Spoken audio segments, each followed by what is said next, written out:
se ele está realizando grande esse ano com todas as notas, eu quis já de qualquer maneira, então é um esforço. Mas vamos lá. Vamos começar? Bom, a natureza não conhece fronteiras, meio ambiente e paz no Oriente Médio. De alguma forma esse título atraiu vocês e, bom, eu preparei, eu não vou me basear muito na apresentação de slides, assim, ela vai me ajudar um pouco a mostrar o que eu estou falando, mas ela vai funcionar mais numa forma de bate-papo. Eu sou formado em Geografia, sou do Rio de Janeiro, me formei lá na UF em Geografia, fui do DRO a vida toda. Quando eu me formei eu queria fazer LA. Beleza, mas cheguei.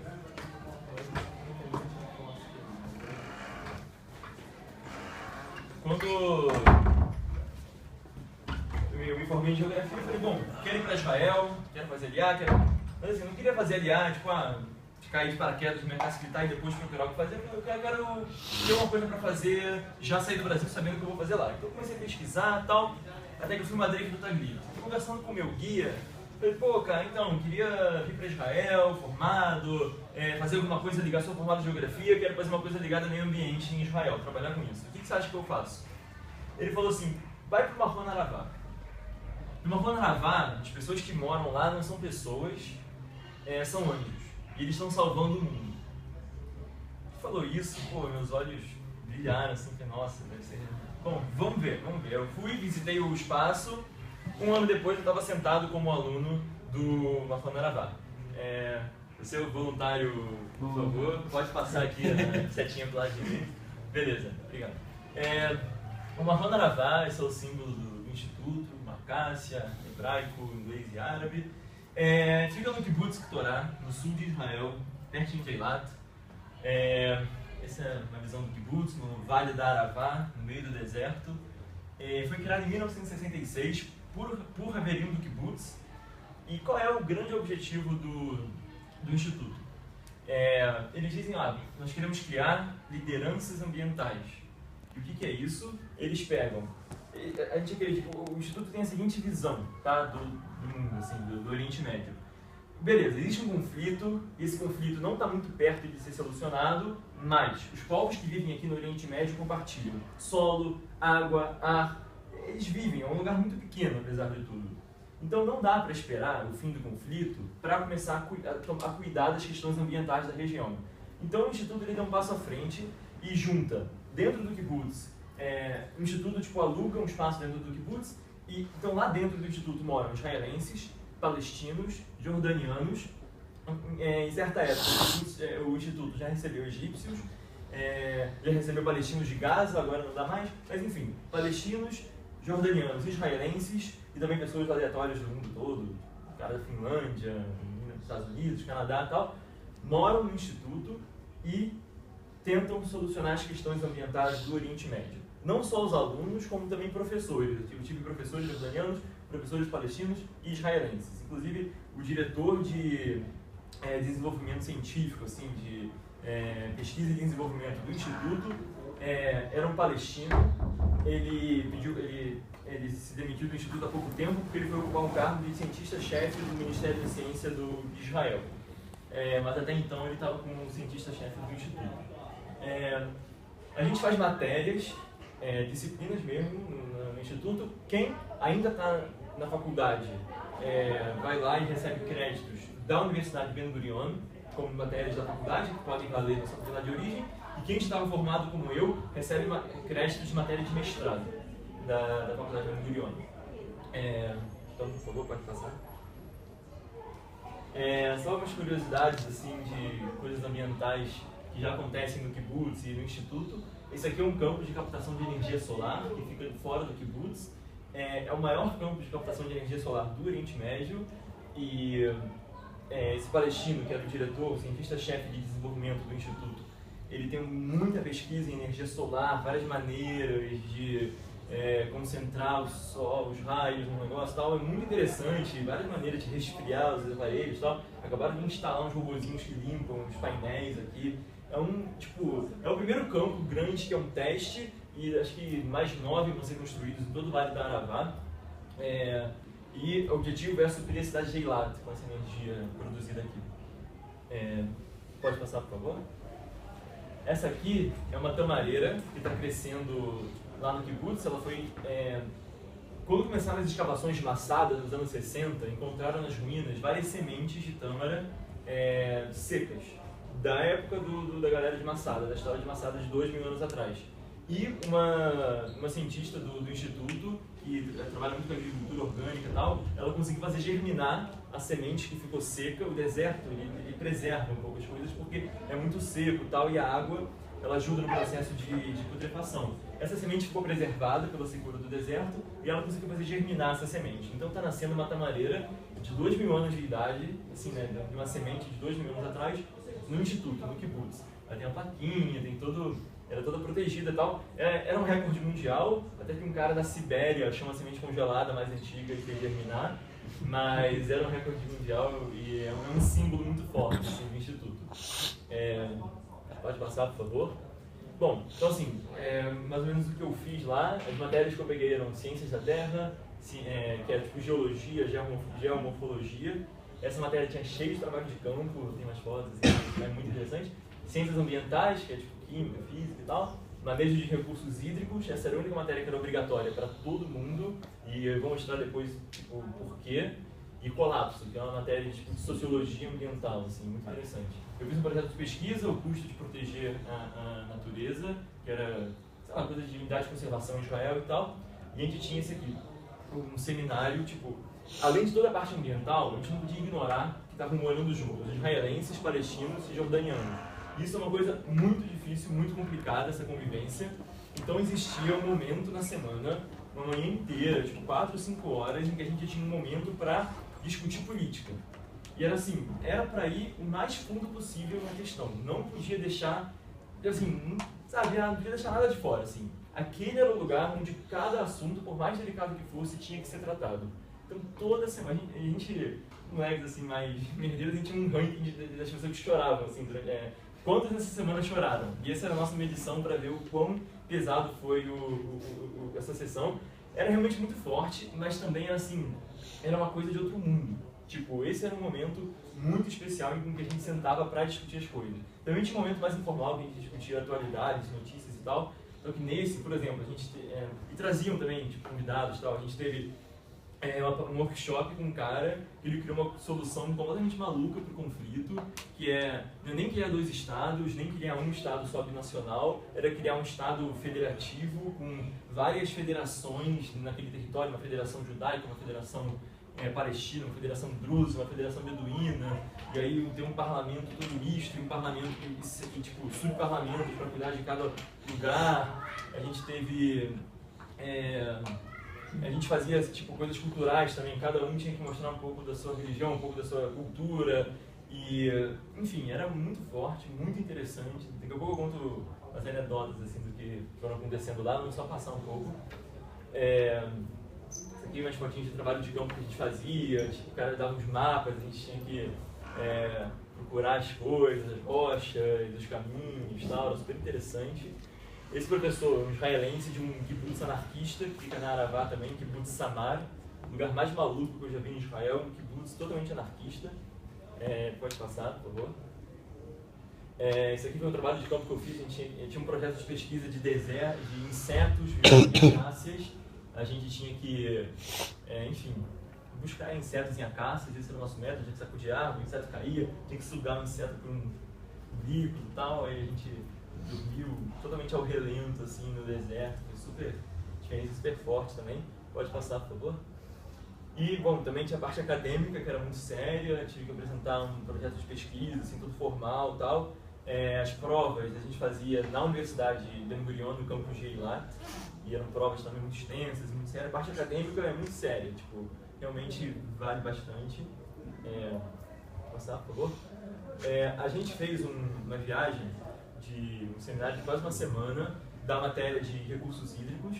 O objetivo era ver e conhecer, tipo, as fontes de água da região e todos os problemas que tem, todos os conflitos que tem por trás delas. Então, por exemplo, diferente das nascentes do Rio Jordão, numa usina de dessalinização, eu não sei se vocês sabem, mas o Rio Jordão e o Lago Quinéria são a principal fonte de água para Israel, Jordânia, palestinos, a Síria também tem várias nascentes que desembocavam no rio Kinneret, agora não desembocam mais porque a Síria tipo, desvia a água antes para poder usar. A Jordânia também desvia o Yarmouk, que é um dos principais rios que abastecem o Kinneret e usa. Então, assim, se não houver um acordo para gerir a água do Kinneret, o Jordão não chega mais no Mar Morto.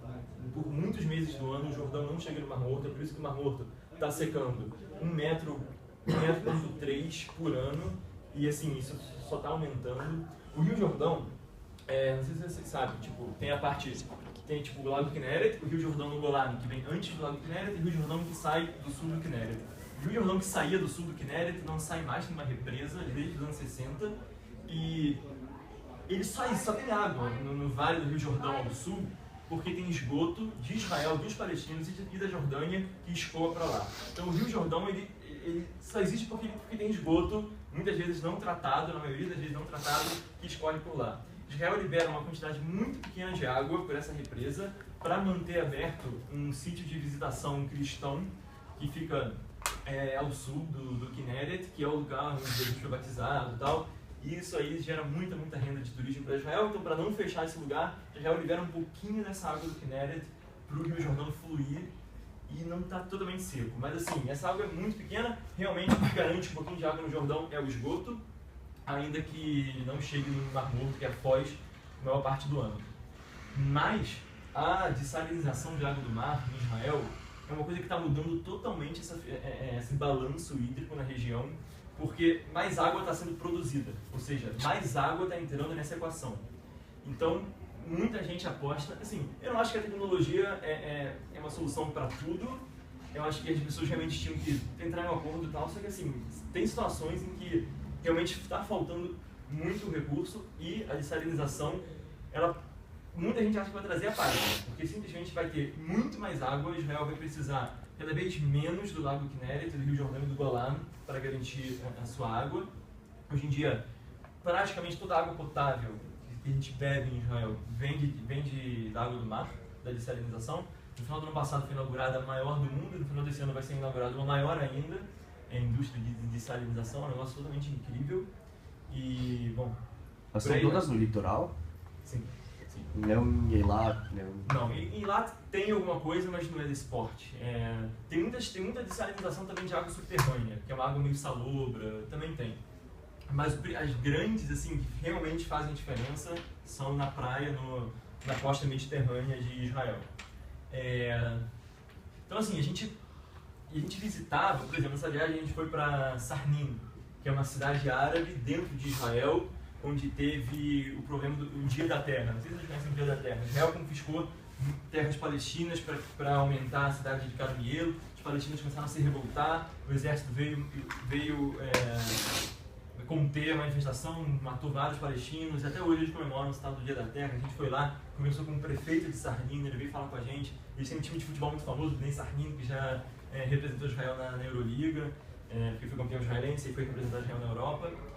A gente foi para Majdal Shams, que é a cidade drusa no Golã, onde os drusos não aceitam a cidadania israelense, eles ainda se sentem sírios, então tem toda uma complicação. Foi lá onde tentaram invadir Israel, milhares de refugiados palestinos tentaram passar na fronteira da Síria para Israel por essa cidade. A gente conversou muito sobre isso, é tudo muito interessante. E uma coisa, assim, às vezes eu tô, sei lá, vou lembrando assim, as coisas meio enormes. Por exemplo, lá no Instituto, a gente comemorava todas as datas de tipo Hagim de todos os povos, ou seja, o meu foi no primeiro semestre, então teve Pesach, Yom HaAtzmaut, Yom HaShoah, Yom HaZikaron. Cara, comemorar Yom HaZikaron como palestinos foi uma coisa mais difícil da minha vida, assim, tipo, foi bizarro. E assim, até israelenses da extrema esquerda, assim, estavam lá questionando, cara, como é que a gente vai aqui celebrar a morte, tipo, lembrar e se emocionar e prestar uma homenagem para esses soldados que mataram, sei lá, possivelmente membros dos familiares desses palestinos que estão estudando com a gente. E por outro lado, a gente foi no Texas de Yom HaShoah, que teve no Kibbutz, e eu fiquei traduzindo do hebraico para o inglês para um palestino o Texas todo, ele se emocionou e ficou super tocado e assim, é uma coisa muito impressionante. Só vamos seguir, daqui a pouco eu vou falar mais um pouco sobre esses contatos. Por exemplo, nessa viagem a gente também viu na fronteira com a Cisjordânia, entre Gilboa, que fica no Emek Israel, perto de Afula, e Jenin, que é a cidade palestina bem ao norte da Cisjordânia, que quase se encontra com Gilboa. Essas cidades são separadas pela cerca, né, pelo muro, pela cerca de separação. O que acontece? O esgoto não tratado de Jenin, ele entra no território israelense e acaba poluindo Gilboa. Mas tem toda uma problemática que toda a área aberta do território palestino na Cisjordânia é controlada pelo exército israelense. Então toda obra de infraestrutura que eles querem construir tem que passar por uma aprovação do exército que 99% das vezes não aprovam. Então também eles não conseguem construir uma usina de tratamento desse esgoto porque não dá, o exército de Israel não deixa. Então esse esgoto vem não tratado para Gilboa. O pessoal de Gilboa começou a reclamar, só que eles também entenderam a incapacidade palestina de tratar esse esgoto. Então os dois prefeitos das duas cidades vêm se encontrando já há muitos anos, pensando em projetos de cooperação. A gente foi lá visitar, é muito interessante. Eles vão construir uma usina de tratamento de esgoto em Gilboa, 2 km depois da cerca, vão tratar o esgoto, vão bombear essa água de volta para Jenin, e essa água vai correr limpa por esse rio, que enfim, é um tributário do rio Kishon, que vai dar quase em Haifa, que é um rio muito poluído. Então assim, esse foi o exemplo mais forte que a gente viu nessa viagem de uma cooperação palestino-israelense para tratar disso. Aqui a gente caminhando na fronteira, que não está muito nítido, mas aqui está a cerca. Soldados israelenses vieram acompanhar a gente, a gente estava bem na cerca.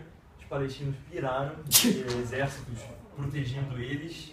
O exército israelense foi muito confuso, deu muita briga esse passeio, mas foi muito interessante. O professor que guiou essa viagem, ele tem vários projetos de cooperação com palestinos de Gaza e da Cisjordânia para criar pequenas indústrias de salinização caseiras. Porque, a maior usina israelense até então que a gente visitou era Ashkelon, que fica do lado de Gaza, e não custava nada ter um cano indo para Gaza, mas enfim, não tem. Então a Gaza ainda está com uma escassez de água muito, muito forte, então esse professor que é israelense, ele tem muitos projetos para tentar ajudar palestinos a construírem usinas de salinização caseiras, portáteis mesmo. Pode passar, por favor? A gente fez uma outra viagem, que foi para Jerusalém Oriental. A gente ficou em Beit Jala e ficou visitando várias coisas. Aqui é o muro. Essa foto foi tirada alguns segundos antes de eu terminar o que eu estava fazendo no muro, que era xixi. Aqui a gente vendo toda a parte do muro passando por Jerusalém e tal. Aqui a gente numa casa palestina em Silwan. Não sei quem conhece a problemática de Silwan, que é bem ao sul da cidade velha, onde eles acham que foi a cidade de Davi. E eles querem fazer escavações para provar que o rei Davi existiu, mas existem 50 mil palestinos morando lá. Então, o que eles fazem? Arrecadam muito dinheiro e saem comprando as casas por valores muito altos. Só que muitos palestinos resistem muito de não vender as casas para ficar lá. Eles veem isso como uma judaização daquela área de Jerusalém, que é Jerusalém Oriental, ou seja, é a parte que os palestinos tomam como capital do Estado palestino. A gente teve uma conversa muito interessante com um palestino que se recusa a vender a casa. A gente foi recolher lixo também, que, enfim, essa parte de Jerusalém não é atendida pela coleta de lixo municipal. A gente foi recolher uma área toda zoada assim, de lixo e tal. E a gente foi almoçar nessa casa, que era a casa dos pais de um dos palestinos que estudava com a gente. Esse palestino, agora em janeiro, ele ficou desesperado que essa casa foi demolida pelo exército. Ele tá pedindo dinheiro loucamente, eu tentei mandar dinheiro para ele, mas assim, tá muito difícil, né, de mandar, o Western Union, essas coisas de mandar dinheiro, não consegui mandar dinheiro. Mas foi, assim, foi muito tocante para mim descobrir que essa casa foi demolida, que eu fui almoçar lá, a gente foi muito bem recebido. Dinheiro pra? Oi? Dinheiro pra, sei lá, eles reconstruírem, pra ele morar em outro lugar, pra ele comprar... O exército simplesmente chutou ele pra fora. Sim, a casa é ilegal. Ilegal. É ilegal a casa?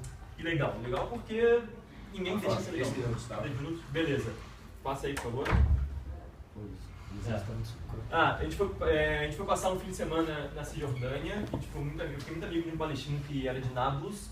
A gente foi passar um fim de semana, essa aqui é a casa dele, a varanda da casa dele em Nablus, uma delícia. Quando a gente chegou lá, quando a gente estava aqui conversando, tomando um chazinho, bolinho com a família dele, começaram a cair flores em cima da gente. A gente falou, porra, essa tá jogando flores? A gente olhou na sacada da casa do lado, tinham 2 menininhas, crianças, jogando flores na gente. Não sabiam de onde a gente era, de onde a gente veio, mas estavam lá jogando flores. Tá, pode passar, por favor. Esse aqui é um amigo meu americano fechando o grupo. A gente se divertia pra caramba também, porque assim, tinha que aliviar a tensão, não dava, era muita tensão. Então, além de chorar, a gente fazia teatro, a gente se organizava pra fazer teatro, sei lá, muita coisa maluca. A gente falava bananeira direto, assim, não é uma maneira de se manter acordado e sei lá, aliviar a tensão. Então, assim, você saía da grama, fora da sala de aula, tinham 5, 6 pessoas fazendo isso, falando bananeira. Pode passar, por favor. Esse aqui é um amigo argentino que eu fiz aliar, um amigo argentino que fez aliar. Nessa foto, quem tirou essa foto foi um palestino, de Hebron. E quando ele viu a gente conversando assim numa boa, ele falou, cara, Maconarabá faz milagres mesmo. Se conseguiu fazer um brasileiro e um argentino ficarem amigos, Israel e palestinos é a coisa mais fácil que tem. E o cara aí pegou e tirou essa foto e mandou pra gente. Pode passar, por favor? Para concluir, uma frase assim, de um texto que eu escrevi sobre isso, quem quiser o texto eu posso mandar. O profeta Isaías disse que um dia o lobo e o cordeiro viverão juntos, e que as pessoas plantarão vinhedos e comerão seu fruto. Miqueias, que é um outro profeta judeu, disse que no tempo vindouro de paz, cada pessoa se sentará à sombra de seu vinhedo e da sua figueira. Talvez os profetas tenham utilizado essa metáfora com elementos da natureza para nos dar uma pista do caminho a seguir. Lobos da estepe ou da Aravá, cordeiros, todos devemos nos unir para plantar vinhedos ou tamareiras de 2000 anos de idade, sentarmos juntos à sombra de uma figueira ou de uma acácia, que é aquela árvore símbolo do Maconarabá, e apreciarmos a paz que isso nos trará. Então, assim, nessa onda, tipo, por exemplo, coisas que aconteciam, assim, entre, tipo, israelenses e palestinos. Sei lá, teve um jordaniano que se apaixonou por Tel Aviv, acho que ele está até hoje lá morando em Tel Aviv. Uma jordaniana se apaixonou pelo kibbutz e queria morar no kibbutz. Um amigo meu, um israelense, agora um dilema, ele foi convocado para Miluim, para lutar na guerra de Gaza, quando teve aquela coluna de fumaça em 2012. E o namorado, um israelense, homem, o namorado dele é jordaniano, de origem palestina.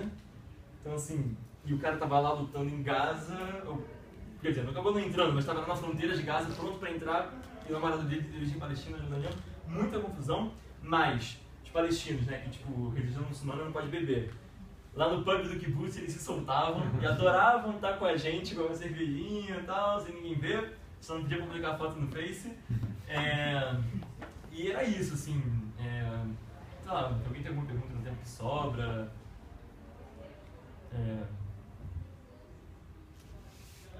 Não passa os contatos. Não foi a experiência mais forte da minha vida até agora, sem dúvida. Até hoje eu recebo o Shabbat Shalom, assim, de alguns palestinos que eu fiquei amigo, é uma coisa muito bonita mesmo. Sei lá, muitas questões, mas assim, o tempo é meio curto. Eu tenho uma pergunta. Fala. Como se traria, se for muito dessa questão ambiental e como ela pode influenciar nas relações humanas, como você traria isso para atuar? O que a gente... Já tá, falta muito? Não, eu já acabei de falar, então as perguntas. Tá bom, então já acabou. Tá. Última pergunta, só a última pergunta. Como você traria isso para atuar, entendeu? Como essas relações com a natureza podem ajudar a gente entre nós ou a gente com as nossas relações, sabe, também com os nossos diferentes. Você entendeu? O que? Dos problemas sociais no Brasil? Ou... Também, como a gente pode ser influenciado por toda essa ideia de cooperação pensando na natureza, ou a natureza influenciando as nossas relações dentro da nossa. Assim, por exemplo, o Dror tem um jardim, tá super mal cuidado. Eu passo o sábado inteiro lá cuidando do jardim. E aí sempre vem algum rali e tal. Aí sei lá, aparece uma lagartinha, um casulo. Ontem, 2 canivetas acharam uma joaninha e vieram me mostrar: olha essa joaninha, começaram a pegar e brincar dela no nome, não sei o quê. Eu acho que a natureza tem um apelo, assim, tipo, acaba emocionando as pessoas, sabe? E eu acho assim, natural, a gente pode criar um projeto de horta, sabe? Aquelas hortas suspensas, se não tiver um espaço de jardim mesmo e tal. pode, tipo, fazer... Eu acho que não há, tipo, tem que levar as pessoas pra natureza, ainda mais nessa era tecnológica, tá, que a gente fica muito fechado. Levar, pô, fazer uma trilha, vai pra cantareira, pegar uma cachoeira, coisas assim, sabe? Eu acho que isso identifica as pessoas, sabe? Une as pessoas e, sei lá, dá um ar livre e tudo mais. Pelo barulho, eu acho que eu podia acabar. Desculpa que não deu muito tempo pra fazer perguntas.